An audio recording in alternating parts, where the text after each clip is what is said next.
ဒီနေ့ကျွန်တော်တို့အခုတွေ့ရတဲ့နော်ဒီတွေ့ဆုံပွဲဒီစကားဝိုင်းတွေကတော့မှတ်မှတ်ရပါပဲကျွန်တော်တို့ဒီတော်လန်ရေးလောက်ဖောက်ကန်ဘက်ညီကောင်မတော်က9ဦးနော်တွေ့ကြတယ်အဲ့တော့ဒီမှာနော်ဒီလူတွေကတော့ကျွန်တော်ထင်ပါတယ်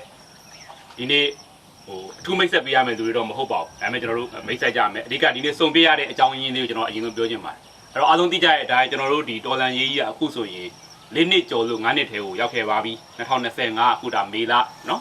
အဲ့တော့ဒီတော်လန်ရေးဖြတ်တန်းခဲ့တဲ့၄နှစ်ကျော်9နှစ်အတွင်းကျွန်တော်တို့ဖြတ်တန်းခဲ့တဲ့ကာလကိုပြန်ပြီးတော့ဆင်ခြင်ကြည့်ကြမယ်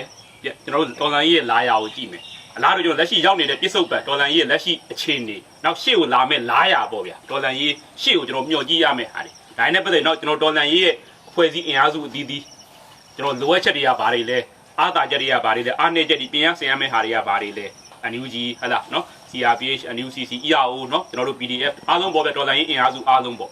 ့အလားတူကျွန်တော်တို့ပြည်သူတွေအနေနဲ့ရောဘာတွေသိသိတယ်လဲဘာတွေကျွန်တော်တို့လုပ်ဖို့လိုတယ်လဲဒါတွေကိုကျွန်တော်တို့ဒီနေ့ဆွေးနွေးပွဲရနေပြီးတော့ကျွန်တော်တို့တက်နိုင်တယ်မြနော်ပုံပွင့်လင်းလင်းလွတ်လွတ်လပ်လပ်ပေါ့ပေါ့ပါပါနဲ့ဒါထိထိမိမိဆွေးနွေးကြဖို့ဒီနေ့ဆွေးနွေးပွဲလေးအခုဆိုစကားပိုင်းလေးဖြစ်လာတာအမှန်တော့ကျွန်တော်တို့ဒါတွေပုံမှန်လက်ဖိတ်လိုက်မှာလည်းပြောနေကြသို့တော့အခုအဲ့ဒါလေးတွေကိုလူလူကိုလည်းကျွန်တော်တို့တင်ပြခြင်းနဲ့တော်လန်ရေးအဖွဲ့အစည်းအားလုံးတော်လန်ရေးအင်အားစုအသီးသီးကိုလည်းကျွန်တော်တို့မျှဝေတင်ပြခြင်းဒါကြောင့်ဒီနေ့စကားပိုင်းလေးအခုဆိုပေါ့နော်ဂျိုက်ကူရေးလုပ်ပြီးတော့လူလူကိုတော်လန်ရေးအဖွဲ့အစည်းအသီးသီးကိုတင်ပြဖို့မျှဝေဖို့ဆိုပြီးဒီစကားပိုင်းလေးစီစဉ်လေးရတာပါဗျအဲ့ဒါတော့ဒီနေ့တွေးပေးရတဲ့ရွေးချက်လေးပေါ့နော်အဲ့တော့မိတ်ဆက်ပေးရမယ့်လူတွေမို့မယ်ဒါမိတ်ဆက်ကြအောင်ဆိုရဲ့နော်ကိုခန့်ကျွန်တော်တော့ခန့်ဝပြူပါဒီမော်ဝါလူလူတပိတ်တိုက်ပွဲဥဆောင်ကောင်းနေရပါအခုလက်ရှိဒီတော်လိုင်းကာလာအတွင်းကတော့ဒီလူလူစီယုံကြီးတွေလူလူလှုပ်ရှားမှုတွေပေါ့နော်အတိကအဲ့ဒါကိုတောင်းဝင်ယူပြီးလုပ်နေပါတယ်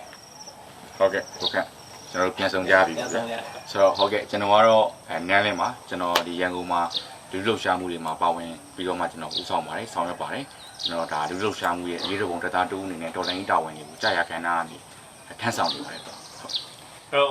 ့ကိုနန်းလင်းကကြားပြပြောရင်ရန်ကုန်မှာသူက၄နှစ်ကျော်လောက်နေခဲ့တာကျွန်တော်တို့အခုကျွန်တော်တို့ဒီတော်လိုင်းပြန်ဆုံးကြပါတော်လိုင်းနေပြီးရောက်လာတာเนาะရပ်ပိုင်းပဲကြီးတယ်လတော့မပြေသေးဘူးရပ်ပိုင်းပဲကြီးတာပေါ့နော်ရန်ကုန်မှာ၄နှစ်ကျော်လောက်တိုက်ခန်းထဲမှာပေါ့နော်နေခဲ့ရတာပေါ့အခုကျွန်တော်တော်လိုင်းနေပြီးမှဒါခိတခဏရောက်လာတာလည်းဖြစ်တယ်ပေါ့ဗျာเนาะတွင်အောင်တော်ပါပေါ့တိုက်ခန်းအောင်တော်ပါတိုက်ခန်းအောင်တော်ပါပေါ့ကိုနန်းလင်းနဲ့ကတော့ပထမဆုံးချိန်လူချင်းတွေ့ဘူးတာပေါ့လေအဲ့မတိုင်ခင်ကတော့ Zoom နေမှာတော့ခဏခဏတော့စုံပွဲZoom နေမှာရန်ဖြစ်နေကြပါလေ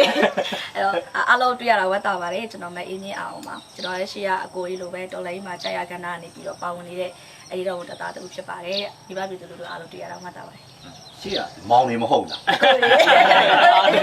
းအော်မောင်နေမဲ့ကျွန်တော်ကလည်းတေစာဆန်းမှာဒီပြည်သူ့ຫນွေဦးတော်လန်ရေးကြီးမှာတော့အရေးတော်ပုံတပ်သားတအုပ်တွေနဲ့ကြာရကဏ္ဍကနေထမ်းရွက်နေပါတယ်เนาะအဲ့တော့ကျွန်တော်တို့အခုတော်လန်ရေးနယ်မြေအသီးသီးတွေခီးတွေလည်းအများကြီးရောက်တယ်ပြည်သူတွေအများကြီးမတွေ့တဲ့အခုဒါတော်လန်ရေးကြီးကိုမောင်နှမတွေ့တော့เนาะလူတို့ကိုအဓိကသတင်းစကားအရေးတကြီးပြောချင်တာလေးလည်းရှိတယ်အဲ့ဒါဒီနေ့စကားဝိုင်းနေတာဖြစ်လာခြင်းလည်းဖြစ်ပါတယ်လို့အားလုံးเนาะဟုတ်ကဲ့အားလုံးပဲမင်္ဂလာပါကျွန်တော်ကဒေါက်တာစိုးသူရဆိုဖြစ်ပါတယ်လက်ရှိပြည်သူ့ကာကွယ်ရေးတပ်မတော်မန္တလေးမှာကျွန်တော်တွဲဘက်အတွင်းရေးမှူးတောင်းဝန်ကိုယူထားပါတယ်ဒီကတော့ကျွန်တော်တို့ညီကောင်မတော်တွေကတော့ဒါအရင်ကတည်းကရင်လက်တွဲပြီးတော်လန်ရေးအလုပ်တွေလုပ်နေကြတဲ့လူတွေဖြစ်တယ်ဇွန်မှာဇွန်ခစ်ကလေးကပေါ့နော်ဇွန်ခစ်ကလေးကနေပြီးတော့မှလက်တွဲပြီးတော်လန်ရေးလုပ်ခဲ့ကြရနေပြီးတော့မှအခုတော့ဒါကျွန်တော်တို့မြေပြင်မှာအရှင်လက်လက်เนาะကျွန်တော်တို့လူချင်းတွေ့ပြီးတော့မှအခုတော်လန်ရေးအလုပ်တွေဆက်လုပ်နေကြတာဖြစ်ပါတယ်အဲ့တော့ကိုနန်းလေးရပဲစဗျာခင်ဗျာเนาะစပြီးတော့ဒီရောက်တော့ကျွန်တော်စုံရတဲ့ဒီ PDF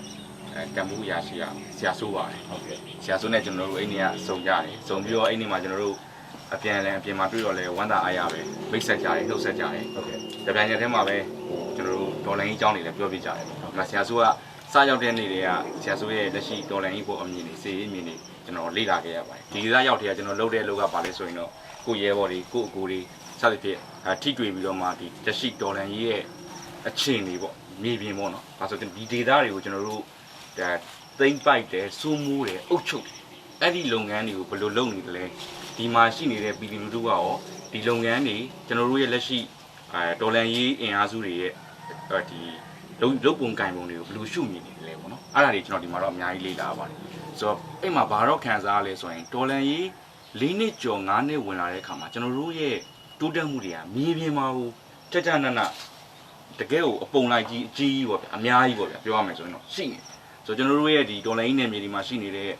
့ဒီပြည်သူတွေကလည်းအများကြီးပဲ ဆိုတော့ပြောရမယ်ဆိုရင်ဒီလုပ်ငန်းတွေကိုဆရာဆိုတို့အခုတစ်ဖက်ကလည်းတိုက်ပွဲဝင်ဖို့ဆက်ကြိုးစားနေလို့ဆရာဆိုတို့ဒီဘက်ကအုပ်ချုပ်ဖို့ကြိုးစားနေရတယ်နောက်မေကြီးတို့ကဒီစစ်ချောင်ပြည်သူတွေ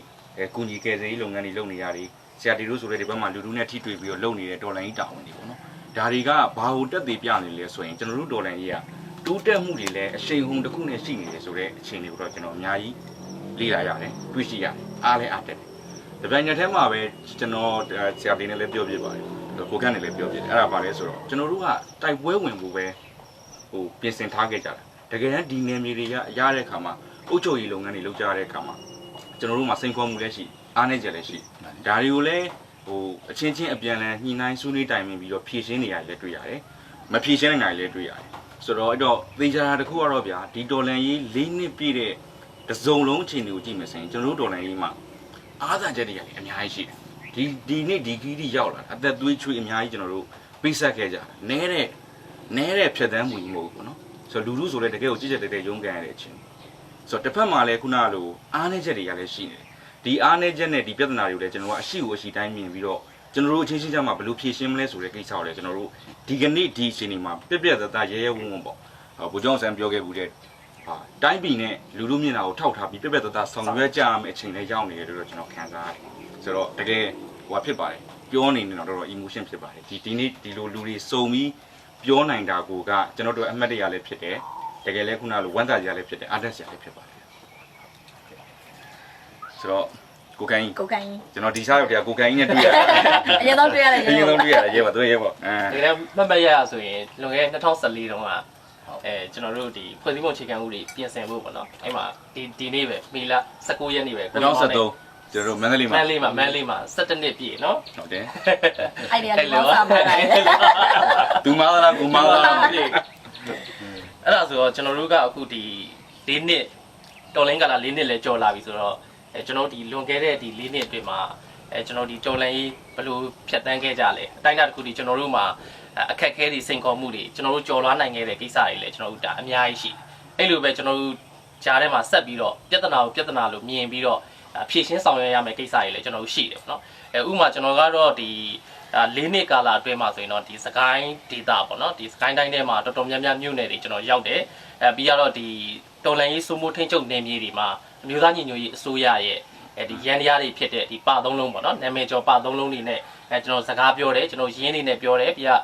့ဒီပဲလူကယ်တွေပေါ့နော်ဒီသားခံကာကွယ်ရေးတပ်တွေပြီးတော့ကျွန်တော်တို့လူလှုပ်ရှားမှုတွေလုပ်နေတဲ့တပိတ်ကော်မတီလည်းအများကြီးထိတွေ့ဆက်ဆံပြီးတော့ကျွန်တော်အလုပ်တွေပါတယ်အများကြီးလုပ်ခဲ့တယ်ပေါ့နော်အဲ့ဒါဆိုတော့ကျွန်တော်တို့ဒီပြန်ပြီးတော့စဉ်းစားကြည့်မယ်ဆိုရင်ဒီຢာတွေကကျွန်တော်အလုပ်ဖြစ်ခဲ့တာတွေလည်းရှိတယ်ဒီလိုပဲကျွန်တော်တို့ဝန်ခံရမယ်ဆိုရင်ဒီချိန်မှာကျွန်တော်တို့ကပြုပြင်ပြောင်းလဲဖို့လိုတဲ့အရာတွေလည်းကျွန်တော်အများကြီးတွေ့ရတယ်ပေါ့နော်ဥပမာနမူနာတွေနဲ့ဆိုရင်ကျွန်တော်တို့ကဒီစကိုင်းဒေသမှာဆိုရင်လည်းဒီပါသုံးလုံးတွေကျွန်တော်တည်တည်ချာချာနဲ့ဒီအုပ်ချုပ်စီမံမှုတွေတည်တည်ချာချာကျွန်တော်လုပ်နိုင်လားပြန်နောက်တစ်ခုကကျွန်တော်တို့ဒီຢာကစစ်တွင်းမှာဆိုပြည်သူလူထုကတကယ်အညာမှာဆိုလေတော်တော်လေးကြည်တယ်ပေါ့နော်ရွာတွေမီးရှို့ခံရတဲ့တော်တော်လေးခက်ခက်ကြဲတဲကြားတဲ့ကနေပြီးတော့ဒီစစ်အာဏာရှင်စနစ်ဆိုးကြီးကတော့ငါတို့ခေတ်မှာတော့အဆုံးသတ်ဖို့လိုတယ်ဆိုတော့တကယ်ပြင်းပြတဲ့စိတ်ဆန္ဒကြောင့်ပဲဒီတော်လိုင်းမှာလူထုကပါဝင်နေရပါတော့အဲ့လိုပါဝင်နေတဲ့လူထုက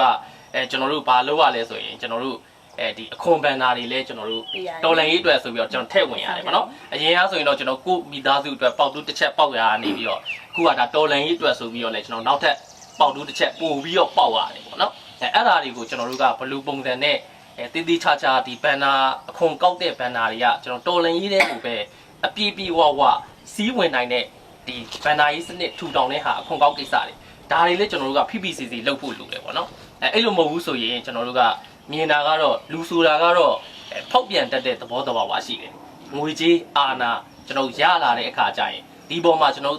တာယာမိတာတွေလည်းရှိတယ်ဒီလိုကိစ္စတွေကတော့ကျွန်တော်တော်လန်ကြီးမှာပြည်သူတွေလည်းအခက်အခဲဖြစ်နေတယ်ကျွန်တော်ရဲဘော်တွေလည်းတိုက်ပွဲဝင်နေတဲ့ဟာတွေဒီလိုရဲဘော်တွေရဲ့မျက်နှာကိုယ့်ရဲ့လုပ်ဖို့ကင်ဘတ်တွေရဲ့မျက်နှာကိုကျွန်တော်ထောက်ရှုပြီးတော့ဒီလိုအကျင့်ပြတ်ခြားစားမှုတွေပေါ့နော်ဒါတွေလည်းကျွန်တော်တို့ကတည်တည်ချာချာတားဆီးနိုင်တဲ့စနစ်တွေမှုပေါင်းတွေပေါ့နော်ဒါတွေလည်းကျွန်တော်လုပ်ဖို့လိုမလားပေါ့နော်အဲ့ဒါတွေလုပ်တယ်ဆိုရင်တော့ကျွန်တော်တော်လိုင်းကပို့ပြီးတော့ပြည်သူလူထုလည်းအားရှိမယ်လုပ်နေတဲ့ဟာတွေလည်းပို့ပြီးထိရောက်မယ်ဆိုတော့မြင်တာပေါ့နော်လောလောဆယ်ကတော့ ဒီဟာကျွန်တော်တို့ဒီကြုံတွေ့ခဲ့ရတဲ့ကိစ္စတွေပုံမှာမူတည်ပြီးတော့ဒါအကြမ်းမင်းလေးကျွန်တော်ဆွေးနွေးကြည့်ရပါတယ် အဲ့ဆိုရင်လာတော့မယ်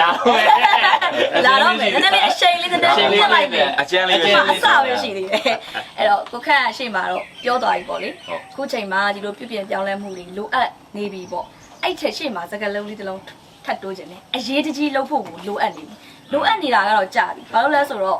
ကျွန်တော်တို့အရင်တော့ကဒီပြည်သူ့အုပ်ချုပ်ရေးအဖွဲ့ကိုကျွန်တော်တို့စပြီးတော့ဖွဲ့ခဲ့ကြတော့ကတော့ကျွန်တော်တို့မှာကကိုပိုင်နေမည်မရှိခဲ့သေးဘူးဒါပေမဲ့ကျွန်တော်စကားစနဲ့ကျွန်တော်တို့အပြိုင်ရန်ရတစ်ခုပေါ်ဖို့ဆိုတဲ့ဟာနဲ့ကျွန်တော်တို့ကစဖွဲ့ခဲ့ကြတာအဲ့တုန်းကတော့နေမည်တွေပါမရှိသေးတော့ဒီအုပ်ချုပ်ရေးသွားတဲ့ကိစ္စတွေမှာကျွန်တော်တို့ထောက်ပြစရာတွေတို့ဘာလို့တိတ်မရှိသေးဘူးပြဿနာလည်းတိတ်မရှိသေးဘူးပေါ့လေဒါပေမဲ့အခုချိန်မှာတော့ပြောစရာတွေကအများကြီးဖြစ်လာတယ်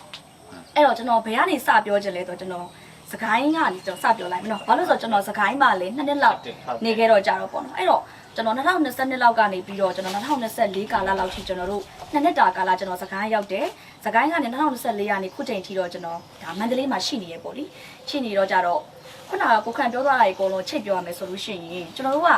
ဆရာဆိုးလေးအရင်စကားဝိုင်းမှာပြောတော့တာရှိတယ်ကျွန်တော်ပြန်ချိတ်လိုက်မယ်နော်ဘာလဲဆိုတော့အချိန်မှာကျွန်တော်တို့ဒီပြည်သူ့ကာကွယ်ရေးတပ်မတော်တပ်ဖွဲ့တွေကတိတ်တပ်ဖွဲ့တွေကနေပြီးတော့ပူးပေါင်းပြီးတော့နေမြေတွေကိုစိုးမိုးသိမ့်ပိုက်ပြီးဒါပေမဲ့အဲ့နေရာမှာလည်းကျွန်တော်တို့ကပြီးမသွားဘူးအဲ့စိုးမိုးသိမ့်ပိုက်ထားတဲ့နေမြေတွေကိုအုပ်ချုပ်ရေးရန်နေရာတွေဘယ်လိုမျိုးဖြစ်ဖြစ်စီစီလုပ်မလဲဆိုတော့ကျွန်တော်မူပါလာရေးစနစ်တွေကလိုအပ်လာတယ်အဲ့တော့မရှိဘူးလားရှိတယ်ကျွန်တော်တို့မှာပြည်သူ့အုပ်ချုပ်ရေးကျွန်တော်လမ်းညွန်နေရှိတယ်ဒီပသုံးလုံးလို့ခေါ်တယ်ပြည်သူ့ကာကွယ်ရေးလမ်းညွန်လည်းရှိတယ်လုံခြုံရေးနဲ့ပတ်သက်ပြီးတော့လမ်းညွန်လည်းရှိတယ်တို့ပေမဲ့လမ်းညွန်နေမှုပေါင်းတွေဘယ်လောက်ပဲရှိရှိကျွန်တော်တို့ရဲ့ဒီပသုံးလုံးရန်နေရာကရဲဘော်ရဲဘက်များဟာဆိုလို့ရှိရင်အခုချိန်ကာလအထိကိုယ့်ရဲ့လုပ်ငန်းလမ်းညွန်နေရောထွေးနေစေဖြစ်တယ်။နောက်တစ်ခုကပြည်သူဆက်ဆံရေးပြည်သူနဲ့ထိတွေ့ဆက်ဆံတဲ့အပိုင်းတွေမှာကျွန်တော်တို့ရဲဘော်ရဲဘက်တွေပြဿနာတွေရှိနေစေဖြစ်တယ်။ဒါတွေကလည်းကျွန်တော်တို့အမြဲတမ်းထောက်ပြနေတာဖြစ်တယ်။အခုချိန်ကျွန်တော်တို့ထောက်ပြနေရတော့မယ်။နောင်လည်းထောက်ပြနေမှာပဲ။အဲ့တော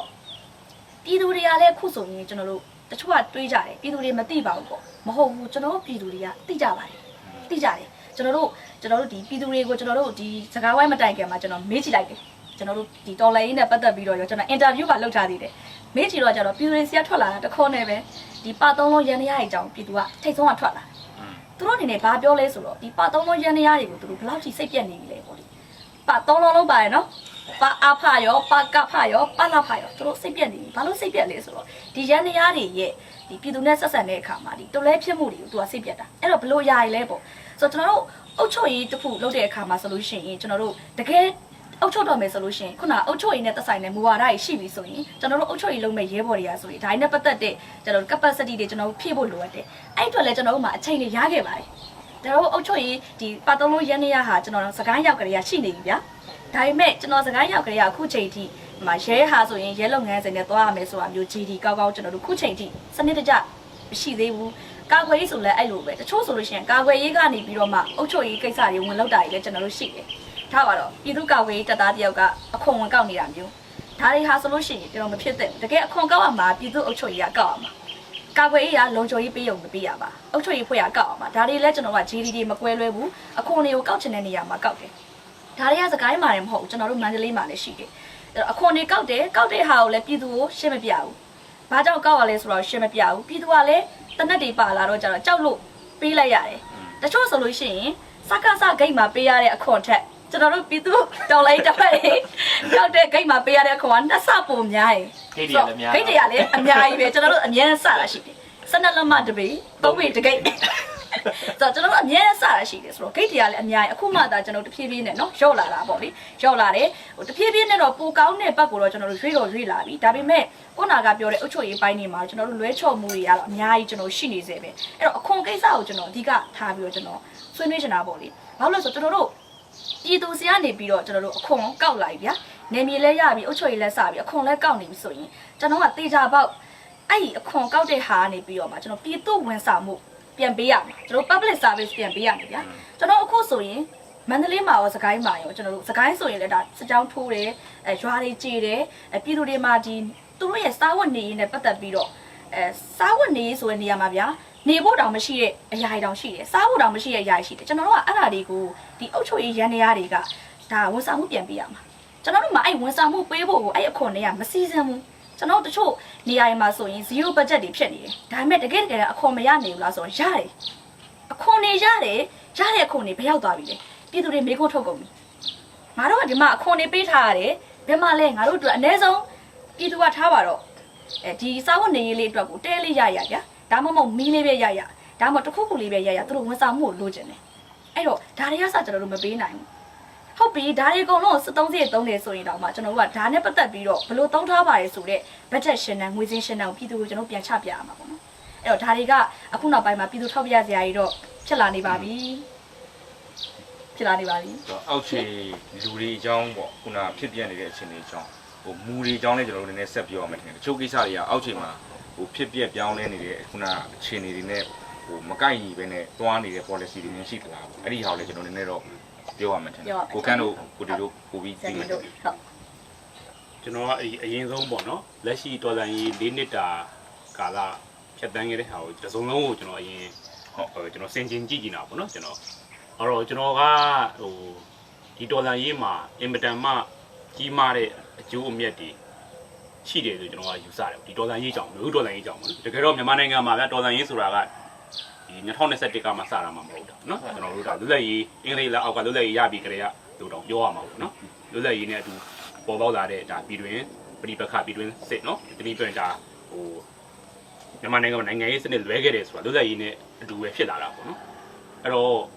့ရှေ့မှာတောက်လျှောက်ဘာတွေဘယ်လိုပဲဖြစ်ဖြစ်တေးကြတယ်ဗျဒီနေ့ຫນွေဦးတော်လှန်ရေးလောက်တော့ပြည်သူလူထုရဲ့ပါဝင်မှုအင်အားဟိုအမကောင်းမှုပေါ့အမကောင်းမှုလို့ပြောလို့ရတယ်1988ပဲဖြစ်ဖြစ်နော်ရွှေဝါရောင်ပဲဖြစ်ဖြစ်နော်အဲ့တော့ဒီຫນွေဦးတော်လှန်ရေးမှာကျသူကဒီတနိုင်ငံလုံးပေါ့ဟိုတောင်ပေါ်ရောမြေပြန်ရောပေါ့နော်ကျေးလက်ရောမျိုးပြရောဒါပထဝီအားဖြင့်တနိုင်ငံလုံးပါတယ်လို့လူမျိုးအားဖြင့်ဆိုရင်လည်းကျွန်တော်တို့ဟိုလူမျိုးအစုံမိဘပါတယ်လို့ပြောရမှာပေါ့နော်လူဒန်းစားအားဖြင့်လည်းအလွာပေါင်းစုံပါတယ်ပေါ့အဲ့တော့ဒီတော်လန်ရေးဒီတကယ်ပြည်သူတော်လန်ရေးလူထုတော်လန်ရေးဖြစ်တယ်ဒါတစ်ခုပေါ့နောက်တစ်ခုကတော့ကျွန်တော်တို့မြန်မာနိုင်ငံရဲ့အဓိကရေတောက်မြစ်ပြဿနာတစ်ခုဖြစ်တဲ့ဒီ Federal စနစ်မတည်ဆောက်နိုင်ခဲ့တဲ့ပြဿနာအဲ့ဒါကိုဒီຫນွေဦးတော်လန်ရေးမှာကျွန်တော်တို့ဒီနိုင်ငံရဲ့လူဦးရေအရာများတဲ့ဗမာတိုင်းရင်းသားတွေကိုယ်တိုင်ကနားလည်လက်ခံသဘောပေါက်ပါတယ်ကျွန်တော်တို့တိုင်းပြည်နိုင်ငံရေးပြဿနာပြည်လဲခြင်းနဲ့ငြိမ်းချမ်းခြင်းနဲ့ဆိုရင် Federal စနစ်အစစ်အမှန်တည်ဆောက်မှရမယ်ဆိုတာလေဒီຫນွေဦးတော်လန်ရေးကိုအကြောင်းပြုပြီးတော့သိသွားကြတယ်ဒါလည်းအင်မတန်ကောင်းတဲ့အင်မတန်ဟိုကြီးမားတဲ့တန်ဖိုးမဖြစ်နိုင်တဲ့အကျိုးမြတ်လို့ထင်တယ်ပေါ့နော်ဒါကြောင့်ဒီနေ့ဆိုရင်အခုຫນွေဦးတော်လန်ရေးမှာကိလေသာစကိုင်းမန္တလေးမကွေးတို့ပဲခူးတို့တကယ်မြေပြန့်ဒေသတွေပေါ့ဗျာဒီနေ့ပြောရင်ကျွန်တော်ဗမာတိုင်းရင်းသားတွေအဓိကအခြေပြုနေထိုင်တဲ့ဒေသတွေကစတော်လန်ရေးမှာဒါအပြင်းထန်ဆုံးပေါဝင်နေကြတယ်အဲ့တော့ကျွန်တော်ဒီတော်လန်ရေးဒီ၄နှစ်အတွင်းခရီးတွေအများကြီးရောက်တဲ့အထက်မှာအဓိကတော့လူထုလူတန်းစားအလွာပေါင်းစုံလူမျိုးပေါင်းစုံပထဝီဒေသပေါင်းစုံပါဝင်ကြလို့ကျွန်တော်တို့အဲ့လိုယုံကြည်တယ်ပေါ့နော်ဒါကြောင့်တိုင်းတာတစ်ခုရှိခရီးရောက်တယ်ဒါပေမဲ့ခုနကပြောသူကျွန်တော်တို့က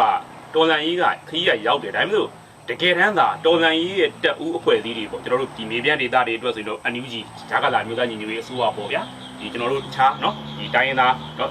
ERO ဒေသတွေတိုင်းရင်းသားတော်လန်ရေးဖွဲ့စည်းဒေသတွေမှာဆိုအဲ့သက်ဆိုင်ရာနယ်မြေကန် ERO တွေပေါ့နယ်မြေထိန်းချုပ်သိမ်းမဲ့တဲ့ ERO တွေနော်နောက်ကျွန်တော်တို့ဒါဒီ CRPH NUCC အစရှိတဲ့ဒီတော်လန်ရေးရဲ့တက်ဦးတော်လန်ရေးကိုတာဝန်ရှိတဲ့အဖွဲ့အစည်းတွေဒါဒီထက်ပိုပြီးတော့အလုပ်နိုင်ကြတယ်ဆိုရင်ဒီထက်ပိုပြီးတော့အလုပ်ဖြစ်ကြမယ်ဆိုရင်တကယ်တော့အခု၄နှစ်တာအခုရောက်နေတယ်ဆိုတော့ကျွန်တော်တော်လန်ရေးအရွေးထက်အများကြီးပိုရောက်ခဲ့တဲ့တယ်ရောက်နိုင်တဲ့တယ်ပြည်သူလူထုရဲ့ထည့်ဝင်မှုကအများကြီးပဲဗျာတော်တော်နော်ပြည်သူကတာဝန်ကကြီးတယ်ဆိုတာထက်တောင်ပေါ့နော်ကျွန်တော်ပိုတယ်ဆိုတော့ပြောလို့ရပါတယ်နော်အဲ့တော့အခုတော်လန်ရေး၄နှစ်ပြည့်တဲ့ချိန်မှာတချို့ပြည်သူတွေနည်းနည်းလေးတွေးအေးသွားတာမျိုးတော်လန်ရေးကိုဒီပေါ့နော်တန်တရားရှိတယ်ဆိုတော့အဓိကဟိုမှန်တဲ့စစ်ကောင်စီရဲ့ဖိနှိပ်မှုတွေတို့အချိန်ကာလကြာလာတာဆိုစာဝင်နေကြတဲ့လာတာဆိုအကြောင်းရင်းတွေပါတာတို့တော့ခုနကပြောတဲ့သူတို့မျက်စိရှိမှမြင်နေရတဲ့တော်လန်ရေးအဖွဲ့အစည်းဆိုတာတော်လန်ရေးသမားဆိုတာတွေရဲ့လုတ်ပုံကင်ပုံလုံနီးလုံဟန်လွဲမှားမှုတွေအားနည်းချက်တွေပေါ်မှာပြည်သူကမြင်လာကြတာညှို့ညင်းလာကြတာ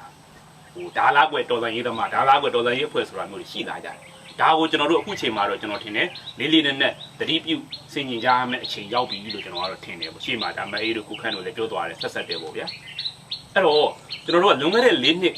ကျွန်တော်တို့ဟလာတော်လန်ရေးအဖွဲ့အစည်းတွေရန်ရတွေစဖွဲ့ကြတယ်ပေါ့ဗျာအဲ့တော့ NUG ထောင်အရင်မပေါ်သေးပါဘူးเนาะကျွန်တော်တို့ဒါပါအားဖာတွေပါကဖာဒေသလည်းဖွဲ့ကြတယ် CRPH ရှိတယ်ပေါ့เนาะအဲ့နောက်ကျွန်တော်တို့ဒါ2021ဒါ April เนาะမေမှာကျွန်တော်တို့ဒါ NUG ဆိုတာပေါ်လာတယ်အဲ့လွန်ခဲ့တဲ့၄နှစ်2021က NUG တွေပါကဖာတွေပါအားဖာတွေเนาะဖွဲ့တယ်ဆိုတာကျွန်တော်ရဲ့နားလည်ချက်ကတော့ပြည်သူ့အုပ်ချုပ်ရေးဖွဲ့တယ်သူကတကယ်အုပ်ချုပ်ဖို့ဆိုတာထက်ဟိုစစ်ကောင်စီဒီတရားဝင်မှုငါတို့ကတရားဝင်တယ်ဆိုတော့တရားဝင်မှုဆိုင်ရာတိုက်ပွဲပေါ့ဗျာအဲ့မင်းတို့အုပ်ချုပ်ခွင့်လုံးဝအုပ်ချုပ်ခွင့်မရသေးရဆိုတာမျိုးနဲ့ပေါ့နော်အဲ့ကျွန်တော်တို့ကကိုယ့်ရွာငါတို့မြို့ငါတို့ကာကွယ်မယ်ငါတို့ရွာငါတို့ကာကွယ်မယ်အုပ်ချုပ်မယ်ဆိုတော့ပကဖတွေဖွဲ့ကြတယ်ပါလာဖတွေဖွဲ့တယ်ပေါ့ပြောချင်တာတကယ်အုပ်ချုပ်ဖို့ တကယ်စစ်တိုက်ဖို့တကယ်ရဲလုပ်ငန်းလုပ်ဖို့ဆိုတာထက်တရားဝင်မှုဆိုင်ရာတိုက်ပွဲပေါ့ဗျာစစ်ကောင်စီကိုအတိမမပြုဘူးငါတို့ကပဲဟိုတရားဝင်တယ်ဆိုတော့ပြညင်လို့အတွက်သူကဖွဲ့ကြတာဒါလွန်ခဲ့တဲ့၄နှစ်ကအဲ့တဖြည်းဖြည်းတော်စံကြီးက2021မှာပြီးမသွားဘူးပေါ့ဗျာတဖြည်းဖြည်းလူလူတိုက်ပွဲကနေအခုနောက်ဆုံးလက်နက်ကင်တိုက်ပွဲတွေပါလာတဲ့အချိန်မှာအချိန်ကလည်း၄နှစ်ကြာသွားတော့အဲ့ဒီအုပ်ချုပ်ရေးအဖွဲ့တွေအဲ့ဒီကာကွယ်ရေးအဖွဲ့တွေအဲ့ဒီလုံခြုံရေးအဖွဲ့တွေတကယ်အုပ်ချုပ်ရပြီတကယ်စစ်တိုက်ရပြီတကယ်ရဲလုပ်ငန်းတရားဥပဒေစိုးမိုးရေးလုပ်ရပြီဆိုတော့ဘာပြဿနာတက်လာတော့ဆိုတော့ကျွန်တော်တို့စွမ်းဆောင်သူတို့ရဲ့စွမ်းဆောင်မှုပေါ့ဗျာစွမ်းဆောင်ကျွန်တော်တရားဝင်ယုံနဲ့ကိုစားပြုံနဲ့မရတော့ဘူးလေကိုစားပြုံနဲ့မပြီးတော့ကိုစားပြုမှု plus ကိုစားပြုမှုကိုစွမ်းဆောင်ကြီးပါထည့်ပေါင်းမှရတော့မှာအဲ့တော့ကျွန်တော်တို့ကအခုကျွန်တော်မြင်မိတာတခုကတော့ကျွန်တော်တို့ရဲ့အခုခုနအုပ်ချုပ်ရေးကာကွယ်ရေးလုံခြုံရေးတိုက်ခိုက်ရေးအင်အားစုတွေမှာစွမ်းဆောင်ကြီးရှိဖို့စွမ်းဆောင်ကြီးပြေဝဖို့အဲ့ဒါလိုအပ်လာပြီကျွန်တော်တို့တရားဝင်နေဆိုရုံနဲ့ကိုစားပြုတယ်ဆိုရုံနဲ့မဖြစ်တော့ဘူးအဲ့ဒါအခု၄နှစ်ပြည့်တဲ့အချိန်မှာကျွန်တော်အဲ့ဒါတခုကိုကျွန်တော်မြင်မိတယ်ပေါ့ကျွန်တော်တို့အခုเนาะဒါကျွန်တော်တို့ရဲ့ဒီစကိုင်းမန်းလေးမကွေးဆိုကျွန်တော်တို့ NUG အစိုးရဖွဲ့စည်းတောင်းဝင်ပြည့်ရထားတဲ့ခုနပါသုံးဆုံးဖွဲ့စည်းတွေအဲ့ဒါ PDF เนาะဒါတက်မတော်ဆိုသူတို့ရဲ့တက်ဆိုင်ရာတာဝန်အလိုက်တာဝန်နဲ့အဲ့တာဝန်နဲ့လိုက်ရောညီထွေဖြစ်တဲ့ကိုက်ညီတဲ့စွမ်းဆောင်ရည်တွေရှိဖို့လိုပြီဒါကတော့ကျွန်တော်ကဟိုပထမဆုံးတစ်ခုမြင်နေတယ်အဲ့တော့ကျွန်တော်တော်လန်ရေးကတဖြည်းဖြည်းပြောင်းလဲလာတယ်လွန်ခဲ့တဲ့၄နှစ်အချိန်နဲ့အခုနဲ့မတူတော့လွန်ခဲ့တဲ့၄နှစ်ကခုနတရားဝင်ဖို့ကိုစားပြုမှုကိုပဲရှေ့ရှုပြီးတော့အလုပ်လုပ်တာဒီအဲ့ကာလာမှန်တယ်လို့ပြောပြအခုချိန်မှာအဲ့ဒါလည်းမလုံလောက်တော့ကျွန်တော်တို့ကနောက်ဆုံး NUG အစိုးရဖွဲ့တာပဲကြည့်ပါအဓိကတော့တရားဝင်မှုကိုစားပြုမှုကိုပဲအခြေခံပြီးဖွဲ့တာဒါကျွန်တော်တို့2020ရွေးကောက်ပွဲရလဒ်နဲ့ CRPH ကနေနော်ရောက်လာတဲ့ဝန်ကြီးတွေဒုဝန်ကြီးတွေရှိမယ်အတိုင်းသားတော်ဆိုင်ရေးဖွဲ့စည်းတွေနဲ့ကိုစားပြုဆွေးနွေးတဲ့ဟာတွေရှိမယ်သူတို့လူလူတပိတ်ဖွဲ့စည်းတွေအရက်ဖက်ဖွဲ့စည်းတွေရှိမယ်ဆိုစသဖြင့်သူကအားလုံးကိုနေပေကန္နာဘောင်းစုံကိုတရားဝင်မှုအားကောင်းအောင်ကိုစားပြုမှုအားကောင်းအောင်ဖွဲ့တာအခုကြတော့မဟုတ်တရားဝင်မှုကိုစားပြုမှုလည်းလိုတယ်လို့အလုပ်ဖြစ်ဖို့လည်းလိုပြီလက်တွေးကြဖို့လည်းလိုအပ်လာပြီထိရောက်ဖို့လည်းလိုအပ်လာအဲ့တော့ကျွန်တော်ကတော့အဲ့လိုလေးအဓိကပေါ့နော်လွန်ခဲ့တဲ့၄နှစ်နဲ့အခုချိန်နေနဲ့ပေါ့နော်တော်လန်ရေးရဲ့တောင်းဆိုမှုတော်လန်ရေးရဲ့အခြေအနေကရှေ့ကိုရွေ့လာတဲ့နဲ့တော်လန်ရေးရဲ့တာဝန်ရှိအဖွဲ့အစည်းတွေကလည်းပြောင်းလဲလာတဲ့အခြေအနေနဲ့အတူဟန်ချက်ညီညီလိုက်ပါပြောင်းလဲဖို့လိုအပ်နေတဲ့အချိန်ရောက်တယ်လို့ကျွန်တော်ကတော့ဒါလေးကိုတစ်ဖြတ်အရင်မြင်မိတယ်ပေါ့ဗျာ။ဆက်စို့အဲ့တော့ကျွန်တော်တို့တော်လန်ရေးလောက်ကြတယ်ပေါ့နော်တော်လန်ရေးလောက်ကြတဲ့အခါကျတော့စင်ကေကျွန်တော်တို့ကတိုးတက်ပြောင်းလဲသွားတယ်ဘယ်နေရာတွေမှာကျွန်တော်သိတာလဲဆိုစောစောပြောလို့ပဲကျွန်တော်တို့ကဒီလူတွေအရင်တော့ကျွန်တော်ဇွန်းမှာပဲတွေ့ရတယ်အခုကျွန်တော်တို့မြေပြင်မှာတွေ့ရတယ်အဲ့လိုပဲကျွန်တော်တို့လက်နက်ကင်တော်လန်ရေးမှာလဲကျွန်တော်တို့ပြောင်းလဲသွားတယ်လက်နက်ကင်တော်လန်ရေးမှာပြောင်းလဲတယ်လို့ကျန်တဲ့အုတ်ချုပ်ရေးနောက်ပြီးတဲ့အခါမှာအခွန်ဘန်တာအလူငွေဒါတွေမှာလည်းကျွန်တော်တို့ပြောင်းလဲမှုရှိတယ်နော်အဲ့တော့ပြောရင်အရင်ကကျွန်တော်တို့ဒါPDF တွေရဲ့ထိန်းချုပ်သိမ်းပိုက်စိုးမိုးနေပြီဆိုတာကျွန်တော်တို့မရှိခင်တုန်းကပြည်သူလူထုကထဲဝင်လူဒန်းနဲ့အလူငွေနဲ့တော်လှန်ရေးအဖွဲ့တွေရက်တည်တယ်အဲ့ဒီတော်လှန်ရေးအဖွဲ့တွေဘယ်မှာအခြေစိုက်တယ်ဆိုတာကိုပြည်သူမသိဘူးအဲ့ဒီတော်လှန်ရေးအဖွဲ့တွေဘာလုပ်နေတယ်ဆိုတာကိုပြည်သူမသိဘူးဟုတ်တယ်နော်ပြီးရင်နောက်တစ်ခုကပြည်သူလူထုဒီတော်လှန်ရေးအဖွဲ့တွေနဲ့ဓာတ်ရိုက်ထိတွေ့ဆက်ဆံရခြင်းမရှိဘူးဒါပေမဲ့ပြည်သူကအလူငွေလူတယ်ကျွန်တော်တို့ရှေ့နှစ်ကာလတစ်လျှောက်လုံးဒီပြည်သူပေးတဲ့ပြည်သူကျွေးတဲ့ပြည်သူဓာတ်ရိုက်လူတဲ့အလူငွေနဲ့ကျွန်တော်တို့ခမင်းစားခဲ့ရကျွန်တော်တို့စစ်တိုက်ခဲ့ရအဲ့တော့ပြည်သူလူထုကိုယ်တိုင်ကသိတယ်နော်ဒီတော်လှန်ရေးအဖွဲ့အစည်းတွေမှာပဲဖြစ်ဖြစ်နောက်ဆုံးကျွန်တော်တို့ဒါအမျိုးသားညီညွတ်ရေးအစိုးရကိုယ်တိုင်မှာပဲဖြစ်ဖြစ်ကျွန်တော်တို့ဒီစနစ်ကျတဲ့စည်ရင်းစစ်လုပ်ငန်းဆိုတာမရှိဘူးစနစ်ကျတဲ့ငွေကြေးဗန္ဒာလက်ပတ်ပုံဆိုတာမရှိဘူးဒါပေမဲ့ပြည်သူလူထုကလူတယ်ပုံအောပြီးလူတယ်ဘာလို့လူလဲယုံကြည်မှုပေါ်မှာအခြေခံပြီးတာဒီလူပုဂ္ဂိုလ်ကတော့ဖြစ်သို့မဟုတ်ဒီအဖွဲ့အစည်းကတော့ဖြစ်မဟုတ်တာမလုပ်ဘူးတော်လန်ရေးအတွက်ကိုလုပ်တယ်ဆိုတဲ့ယုံကြည်ချက်နဲ့လူပုဂ္ဂိုလ်ကိုယုံကြည်တာဖြစ်ကောင်းဖြစ်မယ်သို့မဟုတ်အဖွဲ့အစည်းကိုယုံကြည်တာဖြစ်ကောင်းဖြစ်မယ်အဲ့ဒီယုံကြည်မှုနဲ့ပြည်သူလူထုကဘယ်မှာအခြေစိုက်လို့စိုက်မှမသိဘူး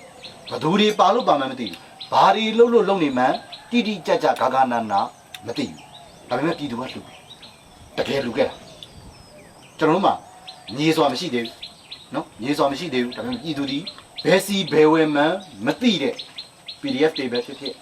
်ပကဖာတွေပဲဖြစ်ဖြစ်တခြားသောတော်လိုင်းအင်အားစုတွေပဲဖြစ်ဖြစ်လူတိုင်းရဲ့အဲ့ယုံကြည်မှုနဲ့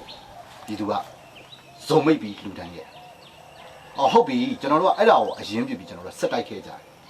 ်နော်တခြားနိုင်ငံရေးမျက်နှာစာတွေမှာကျွန်တော်တို့တော်လိုင်းရေးတွေလုပ်ခဲ့ကြတယ် ပေါင်းစုံပေါ့နိုင်ငံရေးစစ်ရေးကျွန်တော်တို့ဗပေါင်းစုံကနေအလုပ်လုပ်ခဲ့ကြအလုပ်လုပ်ခဲ့ကြတဲ့အခါကျတော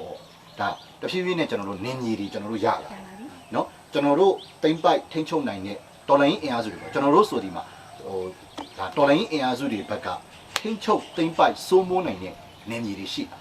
နင်းမြေရှိလာတဲ့အခါမှာကျွန်တော်တို့ကပြည်သူလူထုရဲ့ဒါအလူငွေထည့်ဝင်မှုဒီကျွန်တော်တို့ကပုံစံတစ်မျိုးနဲ့ကျွန်တော်တို့ပြောင်းလဲသွားတယ်။ဘာလဲဆိုတဲ့အခါမှာအလူငွေဆိုတာထက်ကိုဘာလဲဆိုတော့အခွန်အခဆိုတာမျိုးကျွန်တော်တို့ဖြစ်လာတယ်။နော်။ပုံပစ္စည်းပေါ်မှာပဲဖြစ်ဖြစ်လုပ်ငန်းပေါ်မှာပဲဖြစ်ဖြစ်သို့မဟုတ်ကျွန်တော်တို့ဒါ gate တွေဖွင့်ပြီးခုနကပြောသလိုပေါ့နော်။ဒါစစ်စေးရေး gate တွေဖြတ်ပြီးတော့မှအဲ့ကနေကျွန်တော်တို့အခွန်ကောက်တာပဲဖြစ်ဖြစ်ပေါ့။ပုံစံမျိုးဆိုညီတို့ပဲဆိုစီကမို့အခွန်လို့ပဲနာမည်တက်ကျွန်တော်တို့ဘာလို့ပဲနာမည်တက်ဒါဒီပြည်သူလူထုရဲ့ထည့်ဝင်မှုဖြစ်တယ်။ပြည်သူလူထုရဲ့ထည့်ဝင်မှုဖြစ်။အဲ့တော့အခြေအနေကပြောင်းလဲသွားတဲ့အခါမှာအရင်ကပြည်သူလူထုကဓာတ်ရိုက်မသိဘူးဓာတ်ရိုက်ထိတွေ့ဆက်ဆံရခြင်းမရှိဘဲနဲ့အလူငွေလူနေတဲ့နေရာကနေပြီးတော့မှအခုကပြည်သူလူထုနဲ့တော်လှန်ရေးအင်အားစုတွေနဲ့ကဓာတ်ရိုက်ထိတွေ့ပြီးတော့မှပတ်စံပေးအလူငွေထဲအခွန်အခပေးရတဲ့အနေအထားဖြစ်သွားတယ်အဲ့တော့ဒီအချိန်မှာပြည်သူလူထုကပို့ပြီးတော့မှမိကုန်းတွေထုတ်လာကြတယ်နော်ဓာတ်ရိုက်မသိခင်တုန်းကတော့ပြည်သူကဇုံမိတ်ပြီးယုံကြည်မှုနဲ့လှူဒန်းခဲ့ကြတယ်ဓာတ်ရိုက်ထိတွေ့ဆက်ဆံပြီးတော့မှအလုပ်တွေအတူတူလုပ်ပြည်သူနဲ့အတူတူနေပြီးအလုပ်လုပ်လာကြတဲ့အချိန်ကျမှပြည်သူကဘာကြောင့်မေးခွန်းထုတ်လာတာလဲဟုတ်တယ်နော်ဒါကျွန်တော်တို့စဉ်းစားရတော့မှာစဉ်းစားတော့မသိမမြင်မကြားဘယ်မှာလုံနေလို့လုံနေမှမသိခဲ့တဲ့အချိန်မှာတော့ပြည်သူကသူ့တောင်းဝန်သူကြည်ခဲ့တယ်သူ့ယုံကြည်မှုတစ်ခုတည်းပေါ်မှာအခြေခံပြီးတော့မှဇုံမိတ်ပြီးလူဒန်းခဲ့အဲ့လိုလူဒန်းခဲ့တဲ့အတွက်ကြောင့်မလို့လေကေပေးတွေကနေတစင်အဖမ်းခံခဲ့ရတဲ့ပြည်သူတွေမနေဘူးရိတ်ခါတွေပို့လို့အဖမ်းခံခဲ့ရတဲ့ပြည်သူလူထုတွေမနေဘူ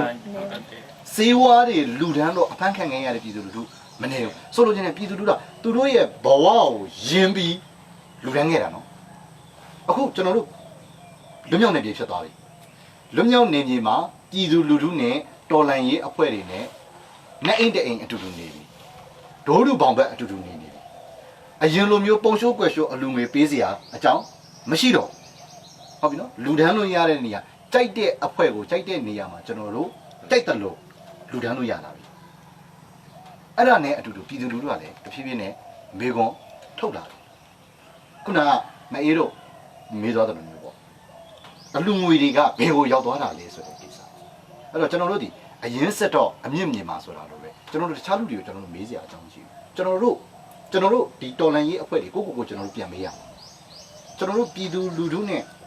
အတူတကွနေလာတဲ့အချိန်မှာပြည်သူကမေကွန်းထုတ်လောက်တဲ့အပြုအမူတွေအမူအကျင့်တွေကျွန်တော်တို့ရှိနေပြီလားဒါကကျွန်တော်တို့လူပုဂ္ဂိုလ်ပေါ်မှာအခြေခံပြီးမေးတာနော်ပြည်သူကအမြဲတမ်းမြင်နေတယ်တော်လိုင်းရေးအဖွဲ့အစည်းတွေဘာလုပ်နေကြရလဲပြည်သူကနောက်ဆုံးများကျွန်တော်ခုနဟောက်ပဲပြန်ကောက်ရင